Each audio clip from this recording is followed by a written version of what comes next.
बाब क्रमांक 21 मुद्रांक शुल्काच्या संदर्भामध्ये सभापती महोदया, शासनाचं कसं नुकसान होतं आणि शासन त्याच्यावर काय कार्यवाही करू शकत नाही या संदर्भात एक उत्तम उदाहरण मी आपल्या समोर मांडतो.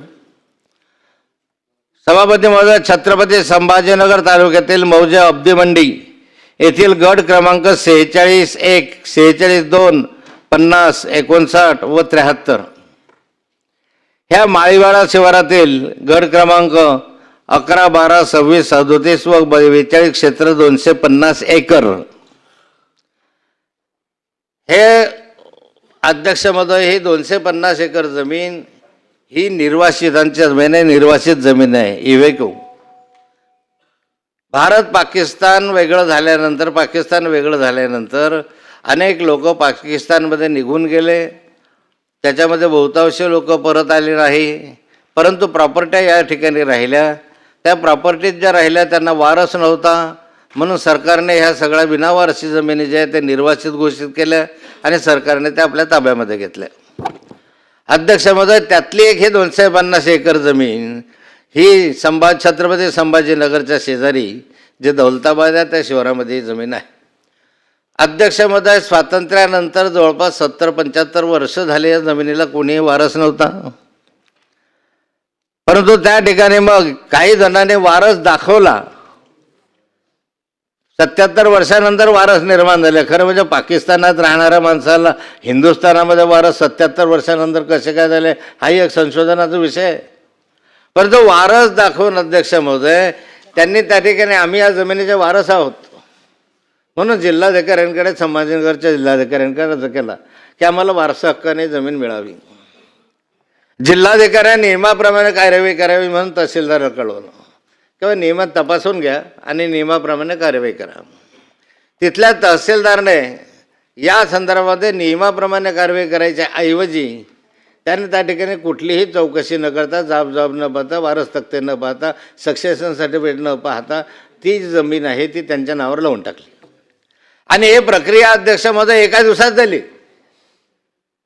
जिल्हाधिकाऱ्याचं पत्र आलं, लगेच त्या दिवशी त्याच्या नावावर लागून गेले आणि 8 दिवसाच्या आत ती विकली पण गेली.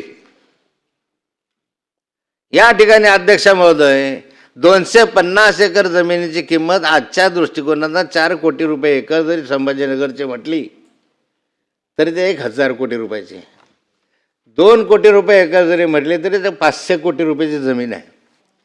हे 500 कोटी रुपयाची जमीन अध्यक्ष महोदय या ठिकाणी त्यांनी त्यांच्या नावावर करून दिली. वास्तविक त्या ठिकाणी तपासण्याची गरज होती, परंतु सारा संगनमताने केलेला एक प्रकारचा गुन्हा आहे. आणि मग अध्यक्ष महोदय या ठिकाणी खरं म्हणजे अशा स्वरूपाची प्रॉपर्टी नावावर जर करायची असेल तर त्यासाठी निर्वासितांची जमीन नावावर करण्याच्या संदर्भामध्ये किंवा चौकशी करण्याच्या संदर्भामध्ये राज्यामध्ये एक आयुक्तालय कमिशनर आहे याच्यासाठी नेमलेला, आणि त्या कमिशनरकडे जावं लागतं आणि त्याची परवानगी घ्यावी लागते. त्यांनी सर्व चौकशी करून मग ते परवानगी देतात. जिल्हाधिकाऱ्यांना किंवा तहसीलदारला अशा स्वरूपाची जमीन अलॉट करण्याचे अधिकार नाही. पण असं असताना सुद्धा ही जमीन हडपण्याचा प्रयत्न केला आणि हडपली. 1000 कोटी रुपयाची जमीन या ठिकाणी त्यांनी त्यांच्या नावावर लावून घेतली. आणि सभापती महोदय या संदर्भातल्या काही ठिकाणी तक्रारी झाल्या की जमीन एकाएकी निर्वासितांची जमीन कशी लागली. तक्रारी झाल्यानंतर त्याची चौकशी झाली. काही लोक हायकोर्टामध्ये गेले. हायकोर्टामध्ये गेल्यानंतर त्यांनी त्या ठिकाणी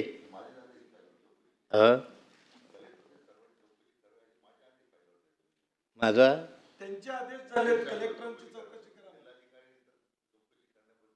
सांगतो मी पुढे,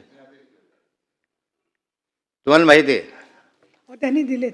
हो ना, त्यांनी आदेश दिलेत सांगतात. मलाही माहिती आहे कारण मी पण महसूल मंत्रीच होतो. त्यांनाही माहिती आहे, मलाही माहिती आहे. हे नंतर झालेले प्रकार आत्ताचे 2023चे.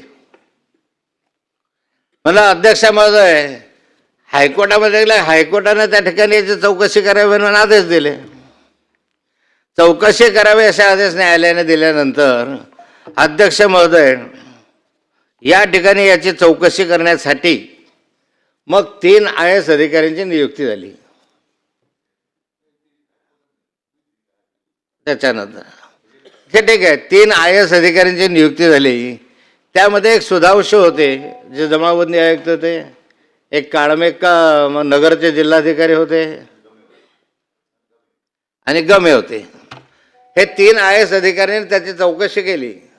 चौकशी केल्यानंतर त्यांनी याच्यामध्ये निर्णय दिला की हे सगळं बेकायदेशीर आहे, हे सारे जमीन बेकायदेशीर आहे असा त्यांनी निर्णय दिला.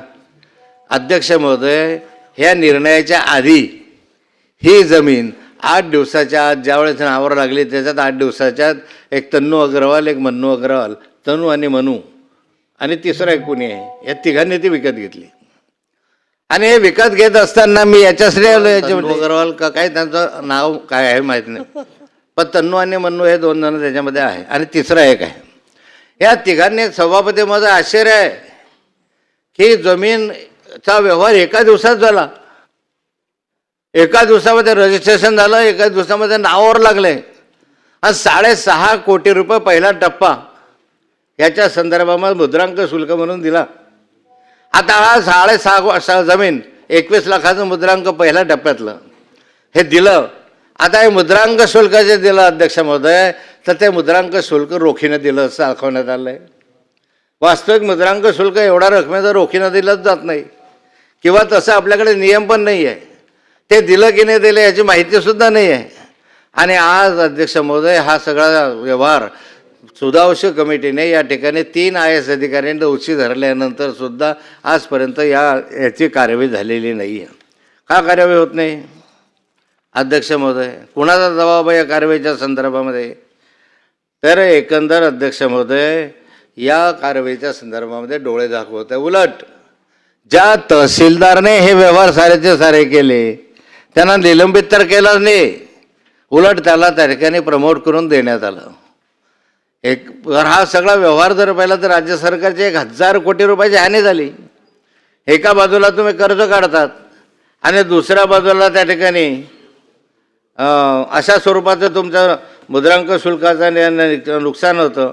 माझी मागणी राहणार आहे निमित्तानं अध्यक्ष महोदय की या ठिकाणी जो सुधांशु कमिटीने आणि 3 IAS अधिकारी मिळून त्यांनी जो रिपोर्ट दिलेला आहे त्या रिपोर्टच्या नुसार कारवाई करण्यात यावी.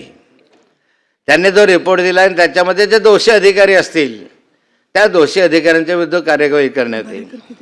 जर अध्यक्ष महोदय अशा स्वरूपाची कारवाई झाली नाही म्हणजे आता याला 1 वर्ष होत आलं, हा रिपोर्ट देऊन 1 वर्ष झालं तरी कारवाई होत नाही, मग कुणाचा राजकीय दबाव आहे? ह्या जमिनी कोणत्या राजकीय कार्यकर्त्यांनी विकत घेतलेल्या आहेत? कारण त्या तनू आणि मनूने त्या जमिनी आणखी तिसऱ्यांना ट्रान्सफर करून टाकल्या. आता ह्या जमिनी अशा ट्रान्सफर व्हायला लागल्या आहे की त्या 5-50 लोकांनी अधिक त्या विकत घेतल्या. हा व्यवहार रद्द करण्याची पहिली माझी मागणी आहे. त्या समितीच्या शिफारशीनुसार जी 3 IAS अधिकाऱ्यांनी शिफारस केली त्याच्यानुसार हा संपूर्ण व्यवहार रद्द केला पाहिजे. दुसरं, याच्यामध्ये जे दोषी असतील त्यांच्या विरुद्ध कार्यवाही केली पाहिजे. ज्या सब रजिस्ट्रारने याच्यात मुद्रांक शुल्काच्या संदर्भात घोटाळा केलेला आहे त्याच्या संदर्भात त्याच्यावर कारवाई झाली पाहिजे. आणि अध्यक्ष महोदय हा 1000 कोटी रुपयाचा घोटाळा आहे, याची सरकारच्या माध्यमातून चौकशी करत असताना ही आता रेव्हेन्यू डिपार्टमेंटकडून चौकशी झाली नाही, कार्यवाही झाली नाही, तर याची चौकशी पूर्णतः EDकडे किंवा अन्य संस्थेकडे दिली पाहिजे. जे सत्य आहे ते सत्य आहे. तुमच्याच अधिकाऱ्यांनी या ठिकाणी मांडल्यानंतर त्याच्यावर जर कारवाई होत नसेल तर मग शेवटी दुसरी यंत्रणा बघवली पाहिजे. आणि अध्यक्ष महोदय हा फार मोठा घोडा संभाजीनगरचा 1000 कोटी रुपयाचा जवळपासचा नुकसान आणि घोळ आणि त्याचबरोबरीला भ्रष्टाचार कसा होतो याचं एक उत्तम उदाहरण या ठिकाणी दिलेलं आहे.